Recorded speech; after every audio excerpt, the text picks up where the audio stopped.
Obviously, our team is excited about the opportunity Friday night. We've had a tremendous season and thankful to be hosting, obviously, in our inaugural year in the conference. Tons of respect for Coach Kill and New Mexico State and what they've been able to do and the way they've finished this season strong. We spoke as a team. We've talked about the value of this conference and that there's good football being played and obviously what they've been able to do to go to SEC country and dominate the way they've done. Just speaks volumes, I think, of how our conference is and where it stands. We're thankful to be representing Conference USA in the championship game and looking forward to a great game Friday night. Thank you very much. We'll go to our first question, Jermaine Farrell. Jermaine, go ahead. Well, good afternoon, everybody. Coach Kill, Jermaine Farrell, WFXR, Pottsville, Arizona. First of all, Coach, congratulations on the season and congratulations on making it to the Conference USA Championship game, sir. Thank you very much. I got to ask you, this season as a whole, I mean, it just seems like you guys have gotten stronger and stronger throughout the year. What's been the key to you guys having the success you have had all year, making it undefeated with opportunity to win your first Conference USA or FBS championship? Well, I think one, as we've gone on through the season, we've gotten to know our team better. This is our first year, and so early on in the season, you're trying to figure out what can we do, who can do it, when can we do it, and as you get along, you get to know your team better. They get to know you better, and I think that's why we've gotten better throughout the season because we've started to understand more the strengths of our players and how to interact with them and to get them to play at the highest level. And secondly, I think they've done a fantastic job. The players have done a fantastic job of believing in each other and believing in what we're doing. And each week they've just built off the previous week and have not been satisfied. They've stayed hungry to continue to get better. And when you do that, good things can happen. We'll now go to our next question. John Manson. John, go ahead. Thank you, John Manson from A Sea of Red.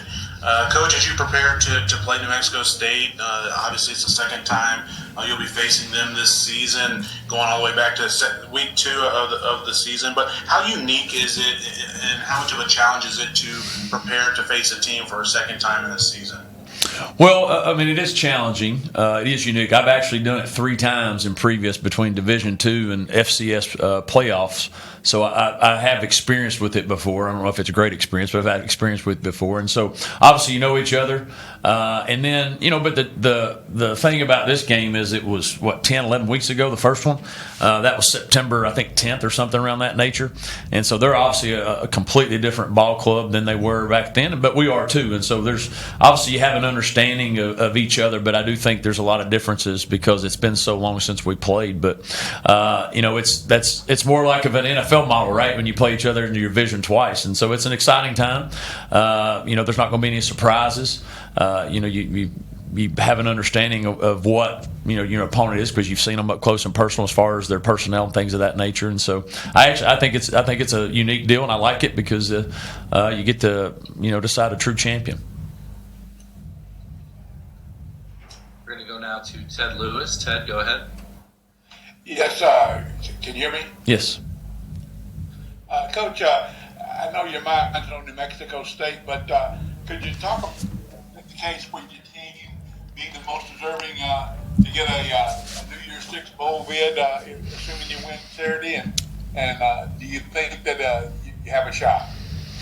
Well, the most important thing is we got to try to win Friday. It doesn't matter what I think we deserve or earn unless we can, finish the season and be a conference champion because that's the number one priority. You have to be a conference champion, and we have to be able to do that. But if we do, are fortunate to be able to win the game. I think if you look at what we've been able to do, what our conference has been able to do, who our people in our conference have beaten, who we've been able to beat, I think it stacks up with any other team that's being considered. I don't have all the details in front of me, but if we're fortunate enough to win the game, Ted, you can bet I'll have them Friday night. We'll go now to Colin Deaver. Colin, go ahead.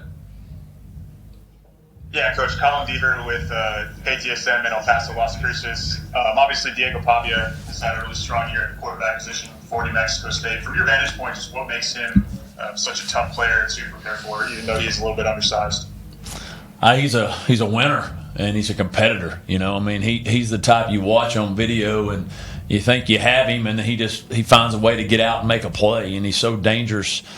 When he's out of the pocket and with his running or with his throwing ability, and he just has a great confidence. Even from our first game, just watching him and the things that he did, you're amazed by how the competitiveness that he has, and what I believe through watching him the rest of the season there, it's rubbed off on his team there, and they play with this a strong belief in each other and a competitive fire, and I think that's a direct result of him and the way he plays the game. I'm very impressed with him, respect him greatly. He's tremendous. He's a tremendous player, and makes them go for sure. And we had our hands full with him the first time, and he's way better this time. So it'll be a big challenge for our defense to. And you can't stop him. He's a guy you just got. Hopefully, you can contain and limit some of the things that he does. But he's going to make plays because he just has that. He has that natural. He's just a great football player. We'll go now to Dave Walls. Dave, go ahead. Hi, Coach. Dave Walls from ABC 13 here in Lynchburg. We've talked with you all season about Caden Salter's progress, about preseason, you challenging him to kind of rededicate himself to football. Has he surpassed your expectations for him this season? And can you talk about his chemistry with this wide receiving group?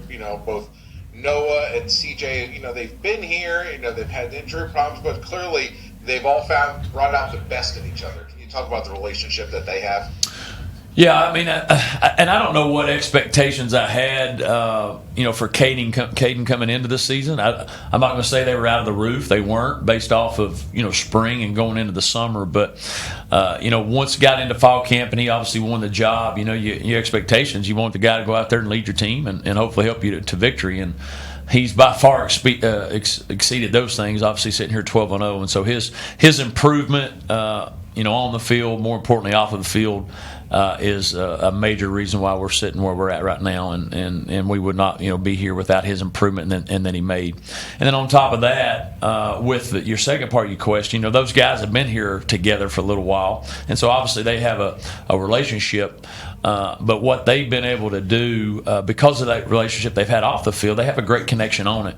They obviously work at their craft, on their own and during the off season and different things. But they have a really good connection where they understand what somebody's trying to do with the route and different things. And I think that's part of them. They've been here together, even though maybe they don't have tons of reps on the field together. They've had those reps, behind the scenes and the relationship they had. And I think that's led to the success you're seeing. And what makes those guys, really good is they're unselfish as well, and so they don't care who gets the credit. When that happens, good things happen.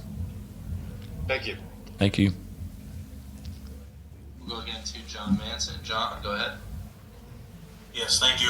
Coach, going back to almost a year ago now, your introductory press conference at Liberty, and ever since then you've been not shy about wanting to play for and compete for conference championships, and to have that opportunity on Friday. How excited are you and the team for this opportunity? Well, it's one that everybody's obviously looking forward to. It's something that we've talked about, but we didn't just every week it was about this or that. It's something that was out there. But now to be here and be in the moment, it's a special time. Obviously, coming off the season that we've had, to be able to host it, that doesn't happen often, and so we're thankful for that. But also, it's more, as a coach, you're just thinking about getting your team ready to try to play their best. We're going to need to play our best if we're going to have a chance to win, because New Mexico State's probably arguably playing the best football of any team in the country, and that's Power 5, FBS, anywhere. They're playing tremendous confidence, and so we're going to have to play well. And so you really. I don't know if there's an excitement when you're trying to get ready and you're watching. It's more of, hey, are we doing everything we can to prepare to try to play our best? But it'll be a special opportunity Friday night to be able to run out and knowing you're playing for a conference title. I want to give one more chance if anybody's got another question for Coach. Otherwise, we'll be able to get him on with the rest of his day. So last call here for questions for Coach Chadwell before we move on. All right, looks like Dave Walls. We'll get this last one in here. Dave, go ahead. Great, thank you. And Coach, can you talk about Tyron Dupree and what he has meant for this defense, crossing that 100 tackle plateau, and has certainly been a dynamic force on this defense, and for a defense that has pulled some wins out of some very, very tight games. The defense has really helped out even in those few moments the offense has struggled. What can you tell me about Dupree and, again, your defensive excellence this season?